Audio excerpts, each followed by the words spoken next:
Junior NTR 1983 మే 20న పుట్టారు. అంటే ఈరోజు 35వ ఏట అడుగు పెడుతున్నారు అన్నమాట. ఎన్టీఆర్ జీవితంలో అతి ముఖ్యమైన వ్యక్తులు ఎవరు అంటే అప్పుడు తల్లిదండ్రులు శాలిని హరికృష్ణలు, ఇప్పుడు భార్య లక్ష్మీ ప్రణతి, కొడుకు అభిరామ్. కానీ వాళ్ళతో పాటు చిన్నప్పటి నుంచి అతనికి విశేషమైన వాత్సల్యం ఉన్న వ్యక్తి అతని సోదరి సుహాసిని.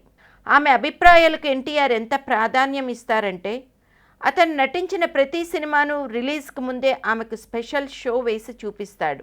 ఆమె సినిమా బాగుంది అంటే బాగుంది, లేదంటే లేదు, నిర్మోహమాటంగా చెప్పేస్తారంట. ఇప్పటి వరకు ఆమె అంచనా తప్పు కాలేదంట. ఆమె చెప్పిన అభిప్రాయాన్ని చాలా సీరియస్గా తీసుకుంటారు ఎన్టీఆర్. ఇక ఆమె రాఖీ పండగ నాడు రాఖీ కట్టకపోయినా, తన బర్త్డే ఫంక్షన్కి రాకపోయినా ఎన్టీఆర్ చాలా అప్సెట్ అవుతారు. ఆమె అంటే ఆయనకు అంత ప్రేమ, గౌరవం. అలాంటి మరో వ్యక్తి స్వప్న దత్తు. సుహాసినిలాగే స్వప్న అన్న ఎన్టీఆర్కి ఎంతో ప్రేమ, అభిమానం.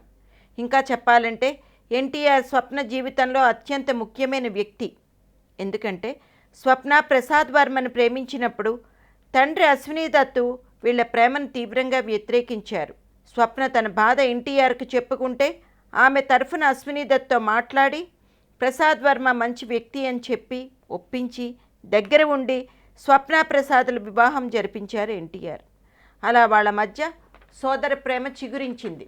సో ఎన్టీఆర్ బర్త్డే ఫంక్షన్ ఎక్కడ జరిగినా స్వప్న దత్ అక్కడ కంపల్సరీ ఉండాల్సిందే.